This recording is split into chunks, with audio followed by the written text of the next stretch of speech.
Durga Lakshmi video call ஜோதிடம். எந்த பிரச்சனையாக இருந்தாலும் வீடியோ கால் மூலமாக சரி செய்யப்படும். அனைத்து பிரச்சனைகளுக்கும் 11 நாளில் தீர்வு.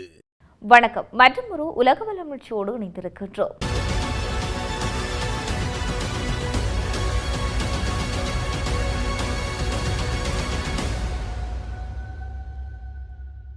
சர்வதேச கடற்பரப்பில் போர் மேகங்கள் தற்போது இடியாக வெடிக்க தொடங்கியும் இருக்கின்றது.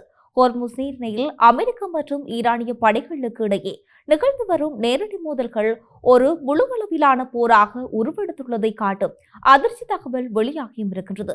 ஹோர்முஸ் நீரிணை பகுதியில் பயணித்துக் கொண்டிருந்த ஈரானிய எண்ணெய் கப்பல் ஒன்றின் மீது அமெரிக்க படைகள் தாக்குதல் நடத்தியுள்ளதால் ஈரானிய அரசு ஊடகங்கள் அதிகாரப்பூர்வமாக அறிவித்தும் இருக்கின்றது. இந்த தாக்குதலானது ஏற்கனவே பதற்றத்தில் இருந்த சூழலை மேலும் மோசமாக மாற்றியும் இருக்கின்றது. ஈரானின் தேசிய ஒளிபரப்பு நிறுவனம் உயர்மட்ட ராணுவ அதிகாரி ஒருவரை மேற்கோள் காட்டி வெளியிட்டுள்ள இந்த செய்தி, ஈரானிய எண்ணெய் கப்பல் தாக்கப்பட்ட அடுத்த சில நிமிடங்களிடையே ஈரானிய படைகள் பதில் தாக்குதலில் இறங்கியுள்ளதாக தெரிவிக்கப்பட்டுள்ளது. அங்கிருந்து அமெரிக்க எதிரி படைகளை இலக்கு வைத்து ஈரான் ஏவுகணைகளை ஏவி பதிலடி கொடுத்தும் இருக்கின்றது. இந்த ஏவுகணை தாக்குதலில் அமெரிக்க படைகளின் இலக்குகள் பலத்த சேதமடைந்ததை அடுத்து இந்த பகுதியை விட்டு அமெரிக்க படைகள் பின்வாங்கி வெளியேறியுள்ளதாக அந்த ராணுவ அதிகாரி பெருமிதத்துடன் குறிப்பிட்டுள்ளார். கடற்பரப்பில் மோதல்கள் நீடித்துக் கொண்டிருக்கும் அதே வேளையில் ஈரானின் நிலப்பரப்புகளிலும் போரின் தாக்கம் எதிரொலிக்க தொடங்கியும் இருக்கின்றது. ஈரானின் மிக முக்கியமான மூலோபாய பகுதிகளான பண்டார் அப்பாஸ் மற்றும் கெம்ஸ் தீவுகள் வழியாகவும் அந்த பகுதிகளில் இன்று அதிகாலை பாரிய வெடிப்புச் சத்தங்கள் கேட்டுக்கொண்டதாக தகவல்கள் வெளியாகியுள்ளது. இந்த வெடிப்புச் சத்தங்களால் அந்த பகுதி மக்கள் பெரும் பீதிக்கு உள்ளாகியும் இருக்கின்றனர். இது ஒரு வான்வழி தாக்குதல் அல்லது நாசவேலியோ என்ற கேள்வி எழுந்த நிலையில் ஈரானிய ஊடகங்கள் இது குறித்து விளக்கங்களை அளித்தும் இருக்கின்றது. அந்த தீவு பகுதியில் கேட்கப்பட்ட வெடிப்புச் சத்தங்கள் குறித்து விளக்கம் அளித்துள்ள செய்தி நிறுவனம், அவை வான் பாதுகாப்பு அமைப்பினரால் இடைமறிக்கப்பட்டு ஏவுகணை வானூர்திகளால் ஏவப்பட்டவை என்று தெரிவிக்கப்பட்டுள்ளது. அதாவது ஈரானின் வான் எல்லைக்குள் நுழைய முயன்ற சிறிய ரக ட்ரோன்களை ஈரானிய பாதுகாப்பு அமைப்பு வெற்றிகரமாக சிதைத்துள்ளதை இது காட்டுகின்றது. அதேபோல் பண்டார் அப்பாஸ் பகுதியில் நிலை கொண்டுள்ள வான் பாதுகாப்பு படையினர் தங்களை நோக்கி வந்த 2 ஆளில்லா வானூர்திகளை வானிலை சுட்டு வீழ்த்தியதாக செய்திகள் வெளிப்படுத்தியும் இருக்கின்றது. இந்த ட்ரோன்கள் அமெரிக்காவால் ஏவப்பட்டவையா அல்லது உளவு பார்க்கும் நோக்கத்துடன் வந்தவையா என்பது குறித்து ஈரான் தீவிர விசாரணைகளை நடத்தியும் வருகின்றது. மத்திய கிழக்கில் அமெரிக்கா மற்றும் ஈரான் இடையே இப்போது ஒரு நேரடி மோதல் வலுப்பெற்றும் இருக்கின்றது. இதுவரை மறைமுக போராகவும் அறிக்கை போராகவும் இருந்த விவகாரம் தற்போது ஏவுகணைகள் மற்றும் ட்ரோன்கள் தாக்குதல்கள் என நேரடி போராக மாறியும் இருக்கின்றது. ஹோர்முஸ் நீரிணையில் அமெரிக்காவின் சொத்துக்களுக்கு பாதிப்பு இல்லை என அமெரிக்கா கூறினாலும் ஈரானின் ஏவுகணை தாக்குதலால் எதிரிப்படைகளை பின்வாங்கியுள்ளதாக ஈரான் கூறுவது முரண்பட்ட தகவலாக இருக்கின்றது. எவ்வாறாயினும் இந்த பிராந்தியத்தில் ஏற்பட்டுள்ள அந்த அசாதாரண சூழல் உலக நாடுகளின் கவலையை அதிகரிக்க வைக்கும் இருக்கின்றது. குறிப்பாக எண்ணெய் விலை உயர்வு மற்றும் சர்வதேச வர்த்தக பாதையில் பாதுகாப்பு குறித்து அச்சம் உலக சந்தையில் எதிரொலிக்க தொடங்கியும் இருக்கின்றது. அமெரிக்காவின் தாக்குதலும் ஈரானின் வான் பாதுகாப்பு நடவடிக்கைகளும் ஒரு பாரிய யுத்தத்தின் தொடக்கமா அல்லது இரு நாடுகளும் தங்களின் பலத்தை காட்டிக்கொள்ளும் எச்சரிக்கை நடவடிக்கையா என்பது இன்னும் சில மணி நேரங்களில் தெளிவாகும். எந்த நேரமும் எது வேண்டுமானாலும் நடக்கலாம் என்ற நிலையில் மத்திய கிழக்கு பிராந்தியம் ஒரு எரிமலை விளிம்பில் நின்று கொண்டே இருக்கின்றது. அடுத்ததாக மத்திய கிழக்கில் ஈரான் மற்றும் அமெரிக்கா இடையிலான போர் இதுவரை அறிந்திராத ஒரு புதிய மற்றும் உக்கிரமான கட்டத்தை எட்டியும் இருக்கின்றது.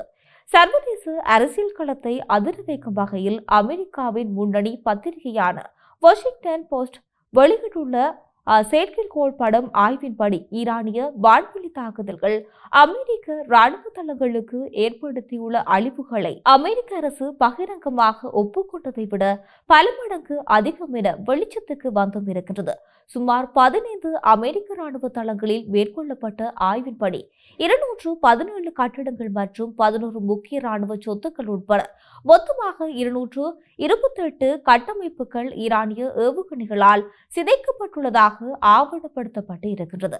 குறிப்பாக பஹ்ரைனில் உள்ள 5வது கடற்படை தலைமையகமும் குவைத்தில் உள்ள 3 தளங்களும் மிக கடுமையான பாதிப்புகளை சந்தித்தும் இருக்கின்றது. இந்த நாடுகள் தங்கள் நிலப்பரப்பை பயன்படுத்தி ஈரான் மீது தாக்குதல் நடத்த அமெரிக்காவின் அனுமதி அளித்தே இந்த தீவிரமான பதிலடிக்கு காரணம் என்று அமெரிக்க அதிகாரிகள் தெரிவித்துள்ளனர். இந்த தாக்குதலின் அமெரிக்காவின் பெருமிகும் ஏவுகணை பாதுகாப்பு அமைப்புகள் மற்றும் ஜோர்டன், ஐக்கிய அரபு அமீரகத்தில் இருந்து அதே உயர வான் பாதுகாப்பு அமைப்பான ட்ரேடர்கள் முற்றிலும் அளிக்கப்பட்டும் இருக்கின்றது.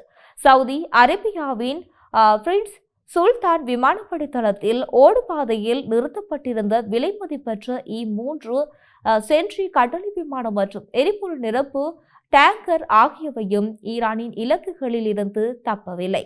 பாதிப்புகள் மிக கடுமையாக இருந்ததன் விளைவாக பஹ்ரைனில் இருந்து தனது 5வது கடற்படை தலைமையகத்தை புளோரிடாவில் உள்ள ஒரு விமானப்படை தளத்துக்கு மாற்ற வேண்டிய கட்டாயத்தில் அமெரிக்கா தள்ளப்பட்டும் இருக்கிறது. இத்தகைய பின்னடைவுகளுக்கு மத்தியிலும் அமெரிக்க ஜனாதிபதி டொனால்ட் ட்ரம்ப் தனது வழக்கமான பாணியில் ஈரானுக்கு கடும் அச்சுறுத்தல்களை விடுத்தும் வருகின்றார். ஒரு முழு நாகரிகத்தையே அழித்து விடுவேன் என முன்பு எச்சரித்தது போலவே தற்போது ஈரானுக்கு கடுமையான காலக்கெடுவை நிர்ணயித்து பெரும் தாக்குதல்கள் நடத்தப்போவதாக அவர் குறிப்பிட்டும் இருக்கின்றார்.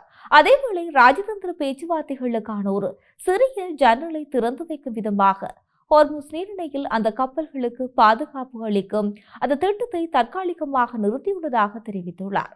ஆனால் கள நிலவரமோ மிகவும் மோசமாக இருக்கின்றது. ஹோர்முஸ் நீரிணையில் ஈரானின் எண்ணெய் கப்பல் மீது அமெரிக்கா நடத்திய தாக்குதலை தொடர்ந்து ஈரான் ஏவுகணைகளை ஏவி பதிலடி கொடுத்ததாகவும் அதில் சேதமடைந்த அமெரிக்க படைகள் அங்கிருந்து வெளியேறியதாகவும் ஈரானிய ராணுவ தரப்பு கருதுகின்றது. ஈரானின் உட்பகுதிகளான பண்டார் அப்பாஸ் மற்றும் கேஷ்மீர் தீவுகள் பகுதியாக பாரிய வெடிப்புச் சத்தங்கள் கேட்டதாக தகவல்கள் தெரிவிக்கின்றன. இவை அமெரிக்காவின் வான்வெளி தாக்குதலா என்ற சந்தேகம் எழுந்த நிலையில் ஈரானிய வான் பாதுகாப்பு படையினர் தங்கள் எல்லைக்குள் நுழைந்து ட்ரோன்களை சுட்டு வீழ்த்தியுள்ளதால் அதில் ஏற்பட்ட சேதங்களோ அவை இந்த நாட்டின் ஊடகங்கள் வெளிப்படுத்தியும் இருக்கின்றது. ஈரானின் உயர்மட்ட தலைவர் முஸ்தபா கமேனி போர் காயங்களால் உருகுலைந்து விட்டதாக அமெரிக்கா விமர்சித்த போதிலும் அவர் மறைமுகமாக இருந்தபடி அனைத்து ராணுவ நடவடிக்கைகளையும் விவேகத்துடன் வழிநடத்தி வருவதாகவும் ஜனாதிபதியுடன் 2.5 மணி நேரம் ஆலோசனை நடத்தியதாகவும் ஈரான் அறிவித்தும் இருக்கின்றது.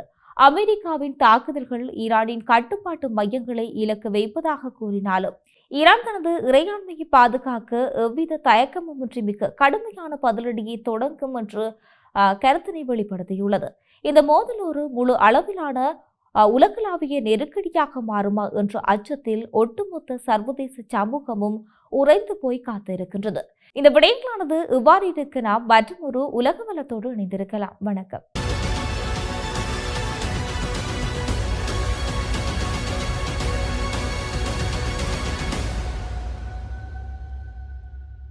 துர்கா லட்சுமி வீடியோ கால் ஜோதிடம். எந்த பிரச்சனையாக இருந்தாலும் வீடியோ கால் மூலமாக சரி செய்யப்படும். அனைத்து பிரச்சனைகளுக்கும் 11 நாளில் தீர்வு.